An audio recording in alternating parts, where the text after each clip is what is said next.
Well, hey everyone, it's Sean again, and in this video is a continuation in chapter 10, which is the idols of sickness. And I'm going to be covering chapter 5 and probably two videos. It's chapter 10, but section 5 in chapter 10, which is the denial of God. And in the previous videos, when I was doing the other sections, this idols of sickness, that how we created an idol for a god. Because remember, and when it talks about denial, that we can only deny what we already know. In other words, by denying God, by not denying truth, we already know it as it is. Yet, the ego, what the ego is doing, the ego is the denial of God, a thought system of denial of that. And so when we do deny that, then we have to substitute something for that. And what do? We make up, illusions. That's what illusions are.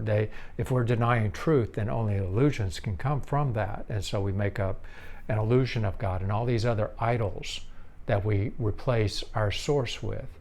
And we put all of our faith in these idols and worshiping all kinds of idols, thinking they're going to give us what we are lacking and we think we need.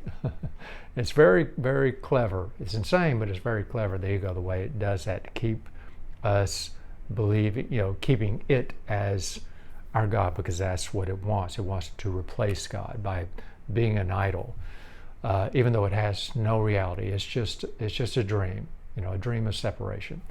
And so in this section, the denial of God, I'm going to read some paragraphs here and do some commentary on those. And so starts off, the rituals of the god of sickness are strange and very demanding. Joy is never permitted, for depression is the sign of allegiance to him, meaning the god of sickness. Depression means that you have forsworn God. And so, it talks about depression. It's a sign of allegiance to a god of sickness. We have forsworn our source, the light. And so what happens? We're experiencing the darkness of depression. Depression is very dark.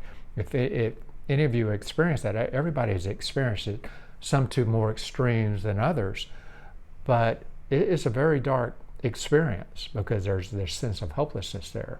We're separate, we're completely separate and all alone. And so, and Jesus also mentioned that one statement about depression, and of course in Miracles he says, is depression is the sense of being deprived of something you want but do not have. And so, again, as the ego being so clever, is always reminding us of what we don't have. Look at them. Look what they got. Look what they are. Look how they look at you. You don't have and aren't and don't look like, and on and on and on. Always reminding us, comparing us to others, that they have more. You're always lacking. So depression is kind of a unnatural response because of that. Because we are always thinking we need more. There's something missing, and look at them, they got more. I don't know. And so, we can fall in depression. It's a very dark thing when you go into that depression of being lost and separate, and feeling like you're all alone.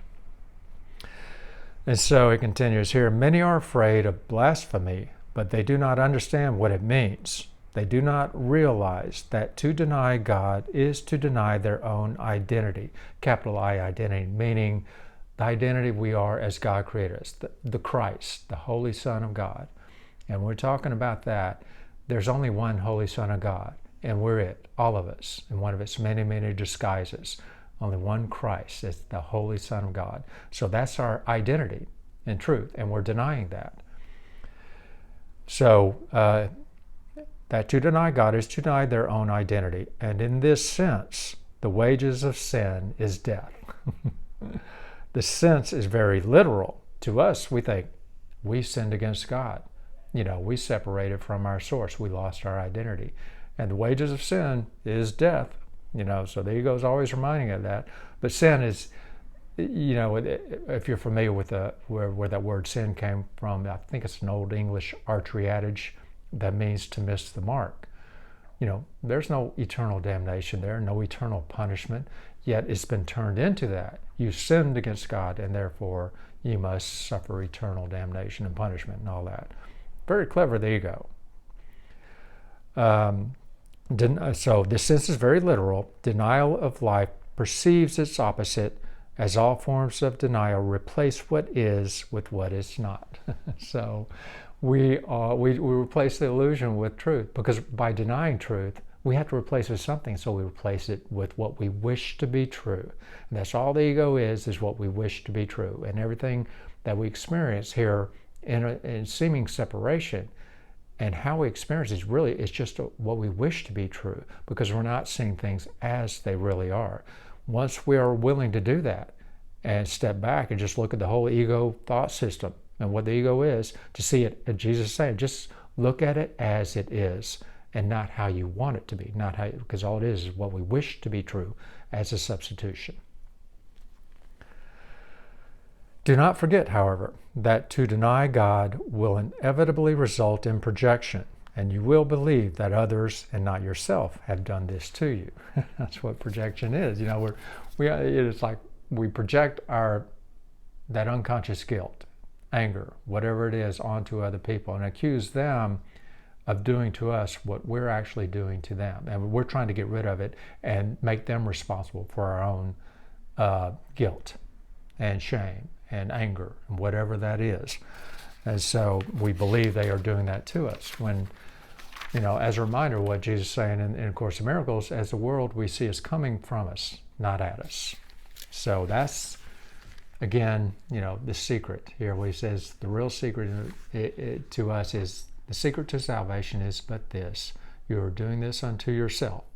And so we keep that a secret to us. Once you really recognize that, yeah, I'm really doing, I have been doing it. I've been doing it my whole life, doing this to myself, and I was responsible for it, nobody else. And once you are really willing to see that, it really changes everything.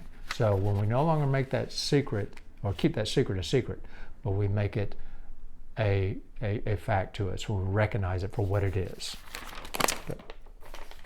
This is a good couple lines here. You must receive the message you give, because it is the message you want. Meaning the message we give to our brothers, and what we do, say, think. Remember, all minds are joined. So our judgments of them, we may not say anything or do anything, but because our minds are joined, it's going to have an effect on them. And it's like judging them for what we want them to be, and not seeing them for who they really are, seeing them as they really are, but rather than as we wish them to be, because we're projecting our own sense of unworthiness and guilt, whatever, onto them. So they're the ones that made me angry, or responsible for the way I feel about myself. So you may believe that you judge your brothers by the messages they give you, but you have judged them by the messages you give to them. And so it's like, whatever they are saying, the message we're giving, that we believe is they are giving us, it's like we're saying we give them the message to give to us. They are the outside picture of an inward condition. This is how our judgments of ourselves look like, sound like, and feel like. They just showed up to play that part for us.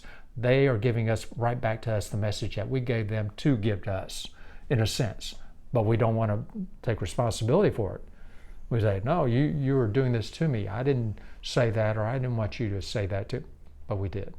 This is what our own judgments look like. Once you really are willing to recognize that secret, that we are doing this to ourselves, man, it just changes. It begins this process of healing relationships and changing how you perceive and other relationships and other people too. Do not attribute your denial of joy to them, or you cannot see the spark in them that would bring joy to you. So we are, our own joy. Joy is a state of being, a state of mind that we are denying. It's there. It's not something we have to go out and get and accomplish, or somehow think we have to chase after. It's already there, but we're just denying it. And if we're denying it to ourselves, and we're denying it to our brothers, we're denying it to ourselves too. No, you cannot have the joy that I don't have, is kind of what we're doing there. But if we're willing to recognize that light, that joy, that peace, that in them, that is in us, then we can experience. Because that's all Jesus asks us here to do, and the Holy Spirit is just Recognize the truth of them so that you may know it yourself. And so it is the denial of the spark that brings depression. For whenever you see your brothers without it, you are denying God. So how can we be joyful if we are denying our brothers the very joy that we seek? But once we're willing to really see that, I'm going to see that for them. Even though they're not willing to or capable of maybe at that moment, I'm going to see that for them. And in seeing that, I can now know it myself. This is what we do for ourselves and for our brothers. Allegiance to the denial of God is the ego's religion.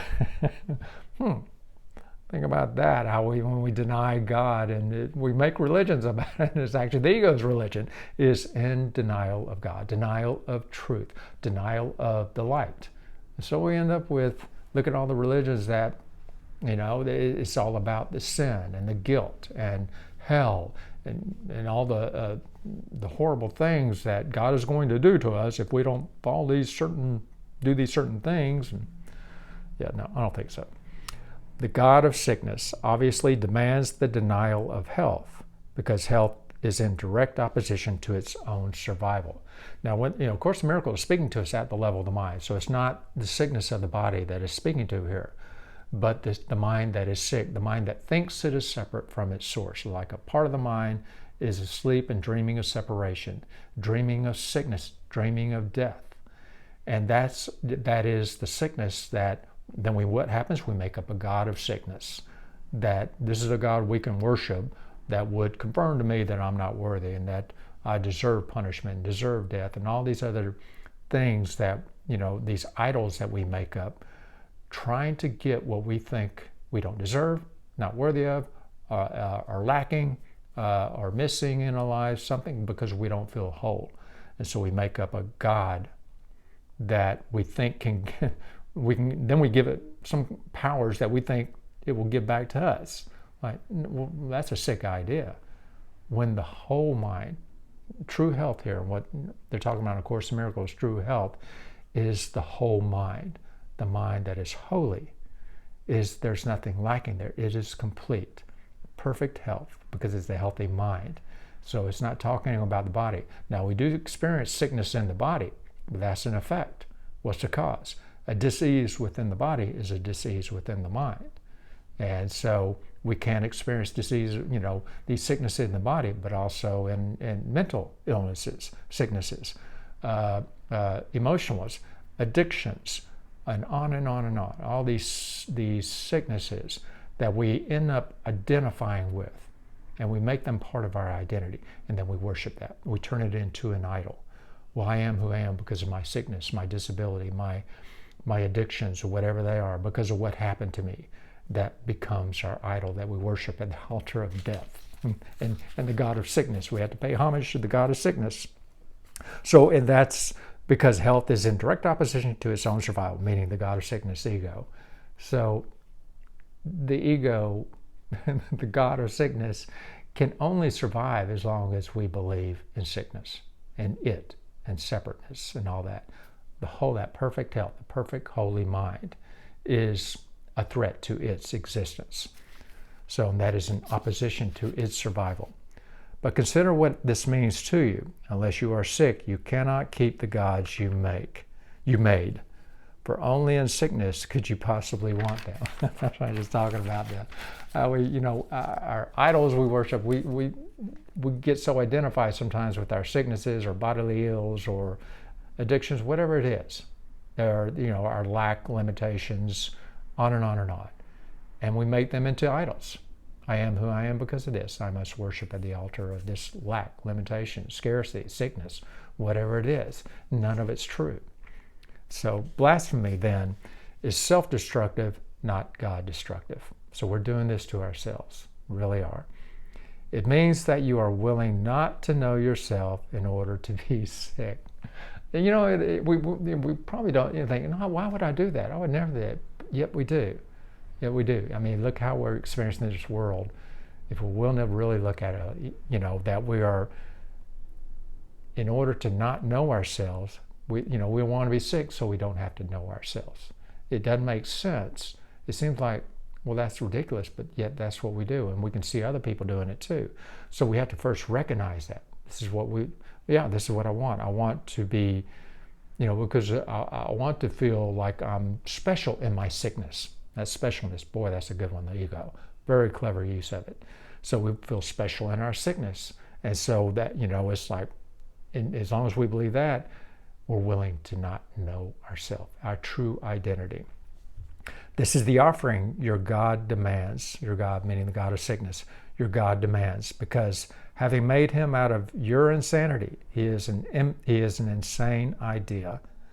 He has many forms, but although he may seem to be many different things, he is but one idea, the denial of God. And so that's that denial. I mean, it is, remember, we can't deny something unless we already know it.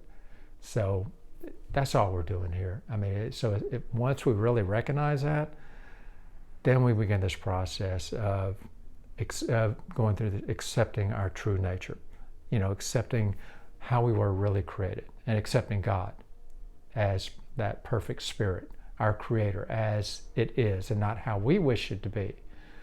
And this is what Jesus in A Course in Miracles says, this is to deny the denial. So we're denying what, the denial of our truth. And so we don't actively like, okay, I'm denying you, because you're a denial. No, it's like the way we do that is just shift our mind towards truth. We don't have to do anything about that. We don't, because, to fight that, the ego loves it when we fight it, because we're recognizing, we're giving it life, we're giving it attention, we're giving that mental energy, now it has a life that it wouldn't have unless we gave it that attention. And so we just deny it by shifting our mind to truth. It's like the two paths, the path of darkness and illusions, or the path of light and truth. We just shift our mind to that. Each path has a voice acting as a teacher and guide. Which teacher are you willing to ask and listen to? So anyway, I'm going to end that. I'm probably going to do there's a part 2 to that section, so I'll cover in another video. So I hope that helps. Leave any comments, suggestions, or if you need some clarification on anything I said, please leave a comment, and I'll try to do my best to answer that, okay? Okay, y'all have a great day. Be good to each other, okay? And I'll see you in the next video.